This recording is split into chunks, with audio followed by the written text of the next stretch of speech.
Hello, you two. I'm glad you got my letter. Durin's awake and waiting on the bench over there. I'm here if you need help. Just give me a shout. Don't worry about us. We'll be fine. Oh, hey, you two. I just remembered what happened right before I passed out. Thanks for holding me back. I shudder to think what might have happened if you hadn't.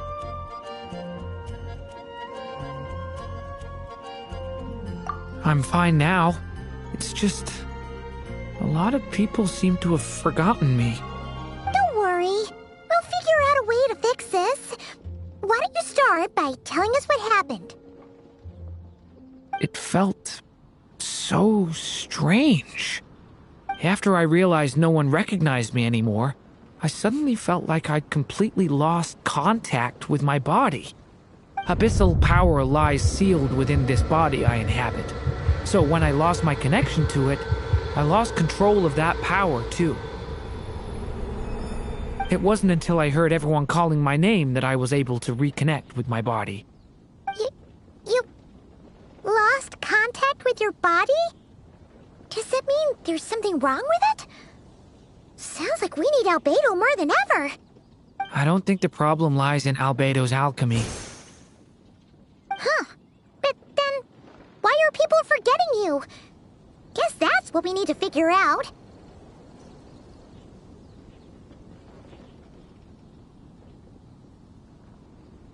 That means we need Alice for sure. But it's been ages and she still hasn't been in contact. Now would be a really good time for a hint.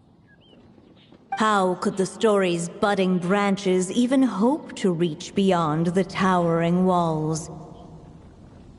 Leaving the castle, the witch went off in search of the tallest, grandest tree in the whole world.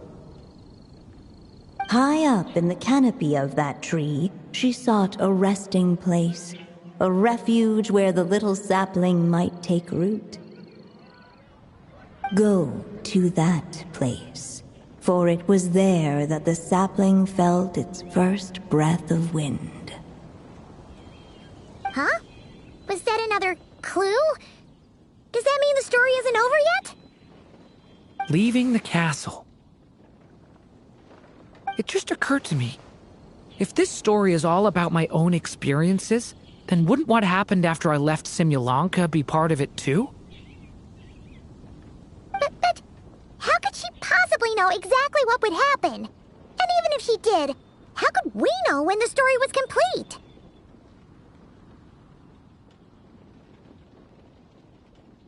Yeah. Since we can't reach Alice right now, we'll just have to get to the bottom of this ourselves. But first, we gotta figure out where this riddle wants us to go. The tallest, grandest tree in the whole wide world. Huh. The only place that ever gave me that feeling was the one I ended up in right after leaving Simulanka. They had great coffee there, too. And so many books you'd never run out of things to read. Think about it. Our search in Mondstadt began in a library, right? Well, Sumeru City's got one of those, too. And it's absolutely huge. What do you say? Should we try looking there? Huh. That does kind of make sense. And it's not like Paimon's got a better idea. Alright, let's just give Jean and the others a heads up first. Well, it sounds like you've got a plan, so I won't interfere. All I ask is that you stay safe. Albedo won't be back for some time, and until he is, we can't know for sure how dangerous Durin might be in his current state. I'm so sorry about what happened before. Believe me, I'm not blaming you, and neither is anyone else here. If anything, it's the opposite. We're all just worried about you. Worried? About me? Come with me. I want to show you something. As soon as they heard you were awake, they all hurried over to see how you were doing. You all came to see me? A little birdie told me you're working on finishing a storybook. So maybe all those people losing their memories is just a plot twist, waiting to be resolved.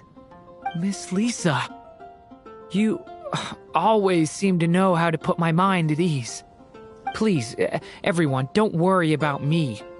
When I get back, I'll find a way to complete my mother's story, and the one we started, too.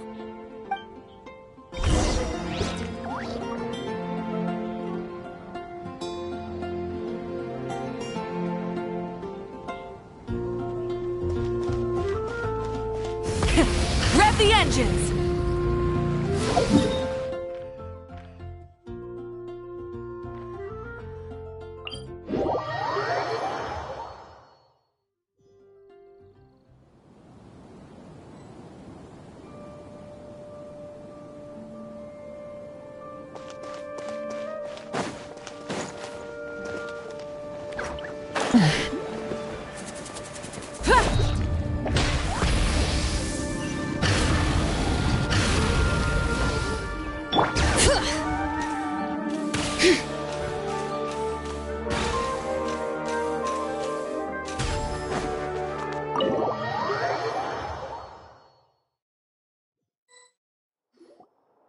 Whew.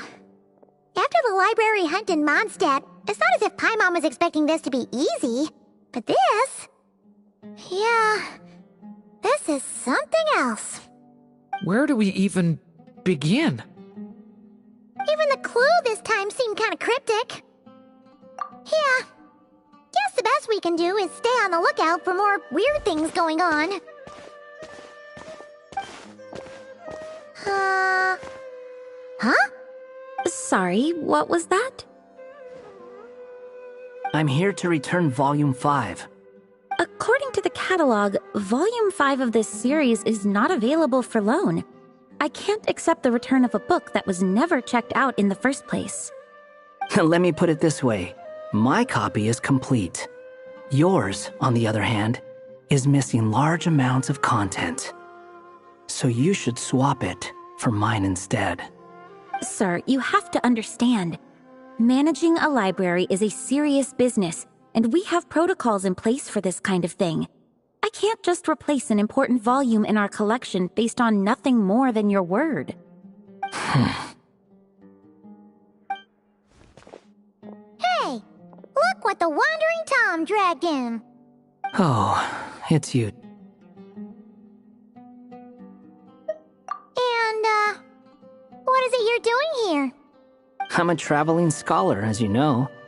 Isn't a library the most natural place for me to be? Well, the last time we saw you was all the way in Nodcry.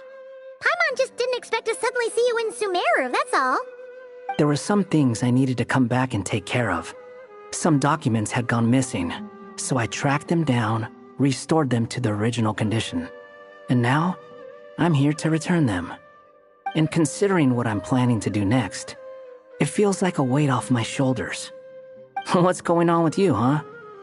You look like a kicked puppy. Hat guy. At least you haven't forgotten about me. What's that supposed to mean?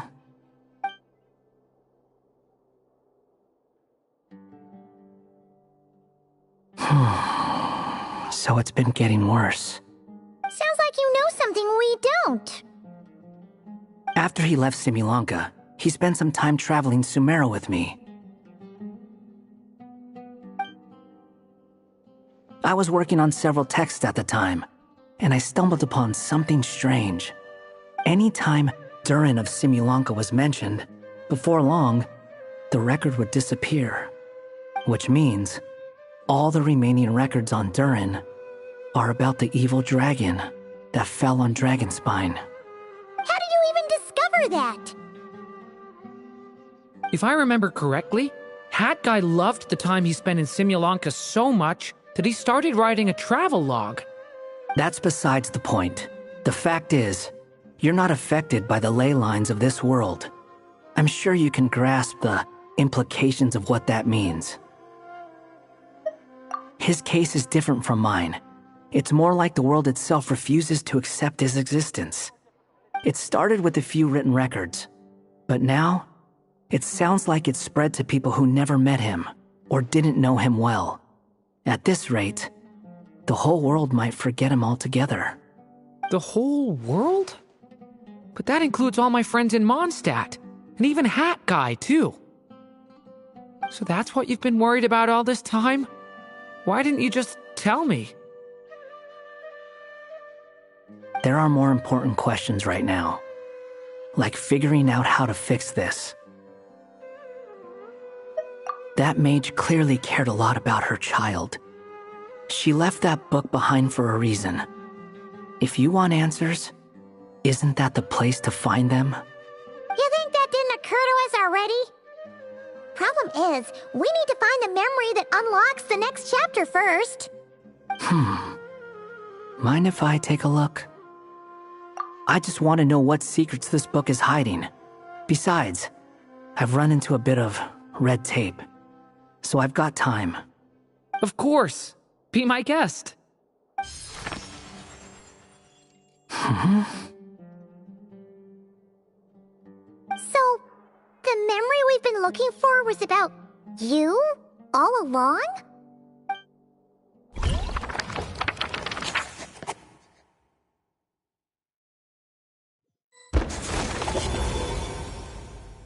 The little dragon became companions with a stray cat with dark blue fur. It was a friendship born of all they had in common.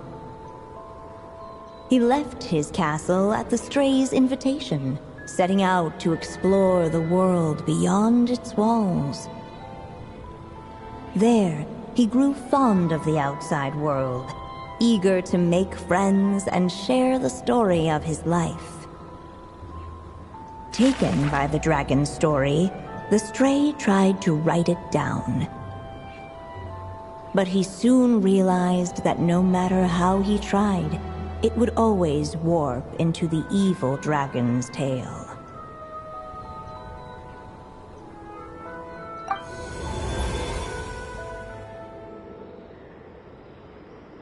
So, this is the world where this chapter takes place? Looks like we're at the top of some kind of gigantic tree. This one must be about what happened to me when I first arrived in Tevat. No wonder the memory that unlocked it was about Hat Guy. Most of my memories from that period were. Hold on. Anyone want to explain how I ended up looking like this? Maybe you've become a character in the story too. You see me as a stray cat? A wandering Tom, to be exact. You should count yourself lucky. Of all Durin's friends, your character is by far the most memorable. Maybe it's because I've known Hat Guy for longer, so my impression of him is more vivid than the others. Vivid? Then how come you haven't changed one bit? Guess that means the impression the traveler left was so vivid, it didn't need changing.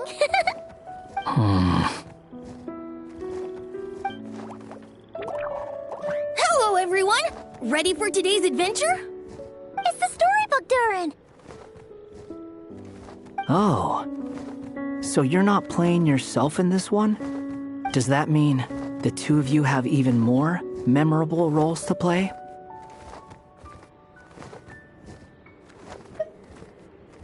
Where are we going today, kitty cat? Whatever. Just follow me. Same as always. Okie dokie! Can we chat along the way? If you have something to say, just say it. Was that seriously how the two of you communicated when you first got here? Yep. Anyway, how do we get ourselves out of here? Usually, the narrator gives hints to help us figure out what to do. Speaking of which, about time we got some of those, don't you think? The story's vines had woven themselves together into a giant tree, the boughs of which a little storyless dragon now paced, homeless among its leaves. He had to find a way to leave this place and set off in search of a home of his own. If he stayed, the world would erase him from its memory altogether. To leave this place? But where am I supposed to go? The little dragon felt completely lost. Just like the vines, the road ahead branched off into different directions, twisting and turning before disappearing into the mist. But as luck would have it, a prophetess waited up ahead. Perhaps she might know where each path might take him.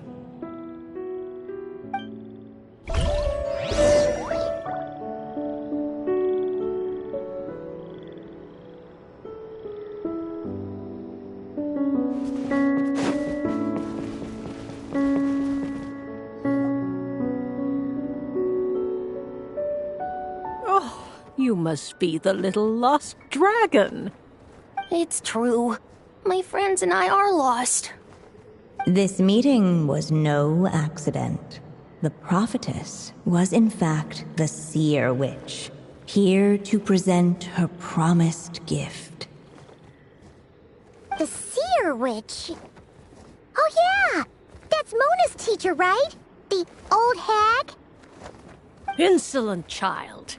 I am the seer witch, your prophetess, not some old hag. Sorry! Now, little lost dragon, I have come to bestow the gift I once promised. A prophecy. A prophecy? Hear me now, for my prophecy is this. One day, the dragon from beyond the castle shall be reborn, and none may avert its coming. The wind took the prophecy and swept it off into the distance. And so, the little dragon was shown a path to wander. As far as I remember, once that alchemist from Mondstadt learned about the prophecy, he chose to stand with you against the evil dragon. So, what does any of this have to do with you being forgotten? Oh, wise witch of prophecy. Could we trouble you with another question? As enigmatic as she was elegant, the seer witch spoke no more, for her thoughts had long since returned to the starry firmament above. Ugh, just when we actually needed her. The seer witch was my mother's friend, so the prophecy she just gave should turn out to be helpful. Well, it's not like we've got better options. But, if all we need to do is leave this place, which path should we take?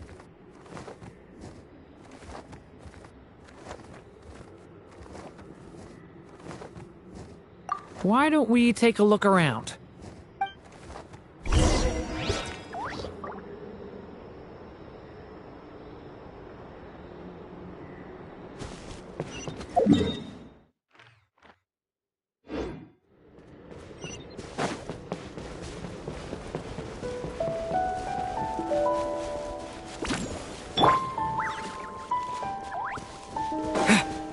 The wind kept blowing, but the little dragon had not yet resolved to follow it. Before him lay a foggy path, and where it might lead he could not tell.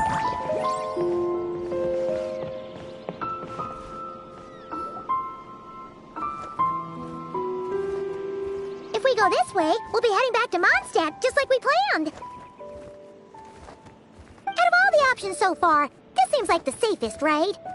At least we know what happens next.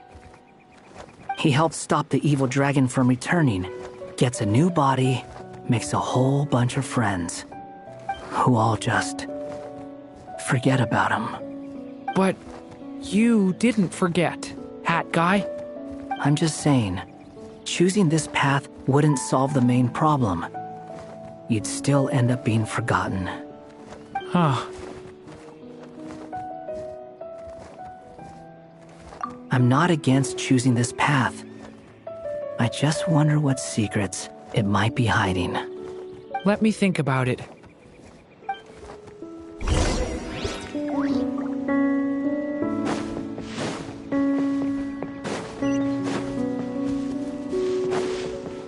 I still think you should keep going, little dragon. If you leave the castle, you can accomplish something amazing and make a bunch of friends along the way. Really? Then let's go! Unable to preserve his story, the little dragon wandered astray. Fortunately for him, a certain prophetess had left behind a prophecy to guide him.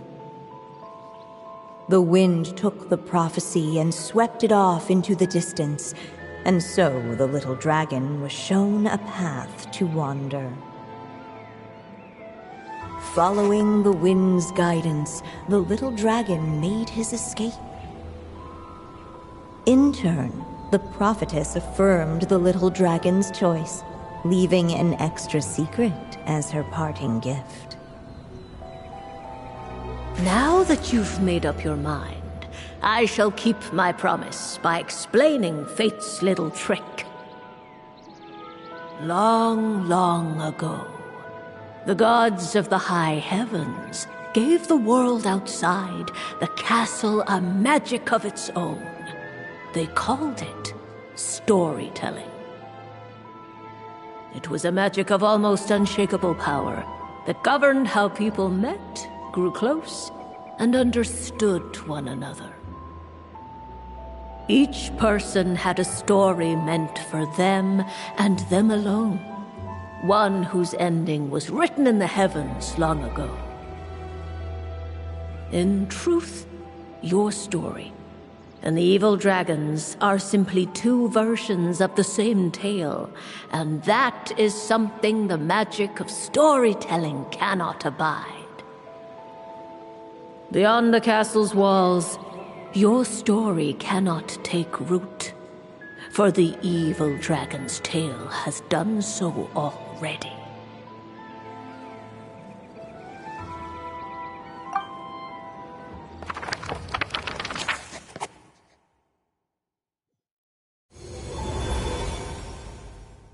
So, that was the secret? Huh. But what does that mean? You still don't get it? Simulanka Durin and pt4 Durin share a special kind of connection. Their fates are mirror images of one another. While they were in two separate worlds, there may have been some mutual influence, but their fates were independent. But when Simulanka Durin came to pt4, a version of his fate already existed there. So, how can two fates exist at the same time? The answer is, they can't. The rules of this world don't allow it. You can't return a book you never checked out in the first place. So, what's Durin supposed to do? Those mages seem to have come up with quite the ingenious solution.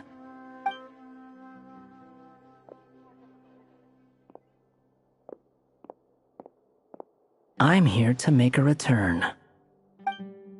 As I said, there's no record of Volume 5 of this series ever being checked out. Then just think of this as Volume 6. Based on what I know, the author was planning on publishing another volume anyway. The catalog does have a slot reserved for Volume 6. So, this is it? Sure, let's go with that. All you need to know is, I'll be the one writing this series from now on. You...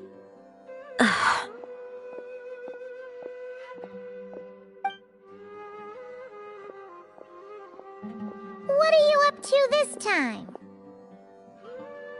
Remember the red tape I mentioned before? Well, I just took care of it. Now, I guess you'll be off to see your alchemist friend? It should be pretty obvious by now. He has the answers you're looking for. Well, we do have a whole bunch of things to confirm with Albedo, that's for sure. But didn't Jean say he'd be gone for quite a while? I'll join you. Just let me know when it's time to go. Hat guy? Don't sound so surprised. I'm part of this story too, aren't I? I'm just playing my role. Well, yeah. But it's not that. I just feel like you want to help, but something's holding you back. When I first realized you were being forgotten by the world, I thought it might be because you spent too much time with me. I even thought cutting our ties might be the only way to fix it. Why would you think that?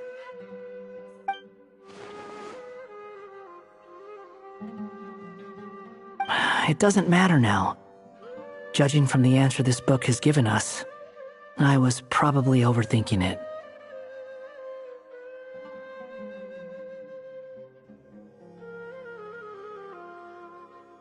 Just as well. With the ley lines rejecting him like this, the people who still remember him are his only remaining connection to this place. If that last fragile tie was broken, who can say what devastation his unbound body might unleash? And to think I'm one of the people keeping you here, instrumental in helping change your fate. Can't say I saw it coming.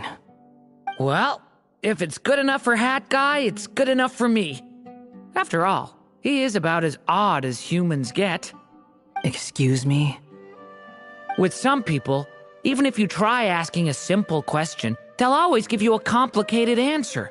And the more you ask, the more complicated it gets. Truth is, Hat Guy's just that kind of guy.